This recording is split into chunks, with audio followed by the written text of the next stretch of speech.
ఇప్పుడు 2030 నాటికి టాటా నుంచి ఇంకా టయోటా నుంచి కూడా కార్లు రిలీజ్ అవుతున్నాయి. నాకు సోషల్ మీడియాలో చూసినా, న్యూస్లలో చూసినా అవి కూడా రిలీజ్ అవుతాయి. అవి రిలీజ్ కాకముందుకే నేను ఒక బండిని నేను మాత్రం నా సొంతంగా తయారు చేసుకున్నాను, వాటర్తో నడిచే బండిని.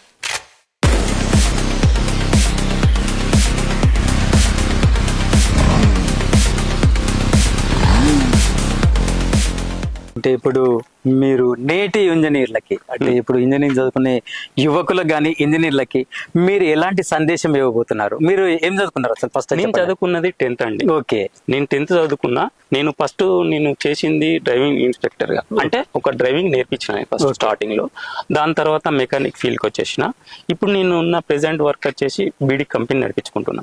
ఈ బీడీ కంపెనీ ద్వారా నాకు వచ్చే ఇన్కమ్ తక్కువ ఉంది. నాకు ఈ ట్రావెలింగ్ ఖర్చులలో కొంచెం బర్డెన్ అయింది అని చెప్పేసి నేను నా చిన్న టైం లోపల ఇది నేను మాడిఫై చేసుకున్నాను. ఓకే, ఇప్పుడు మీరు అన్నట్టుగా ఇప్పుడున్న యువకులకి ఇంకా ఇంజనీర్లు వాళ్ళు వీళ్ళు అంటే నాకన్నా ఎక్కువ చదువుకున్న వాళ్ళు, నేను వాళ్ళని అది మాటలు అనకుండా ఇదొకటి అనేది, ఈ టెక్నాలజీ అనేది కొంతమందికి నేను సొంతంగా ఫ్రీగా నేర్పించాలని అనుకుంటున్నా. ఓకే, ఈ ఫ్రీగా నేర్పించుకునేటోళ్ళు ఎవరన్నా ఉంటే మాత్రం 100% నేను ఫ్రీగా రూపాయి ఆశించకుండా నేను నేర్పిస్తాను.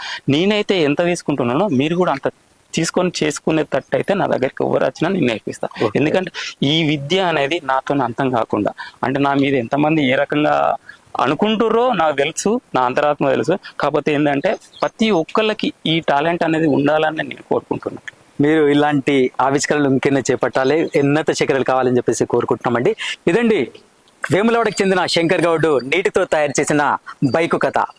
శంకర్ గౌడ్ తయారు చేసిన ఈ బైక్ సాంకేతికత భవిష్యత్తులో ఎలా ఉపయోగపడబోతుంది, ఆయన ఎంతవరకు విజయం సాధిస్తారో వేచి చూడాల్సిందే. మరో వినూత్న ఆవిష్కరణతో మరోసారి కలుద్దాం. మీ ప్రవీణ్ ఎర్బాటి, పీపుల్స్ మీడియా, కరీంనగర్.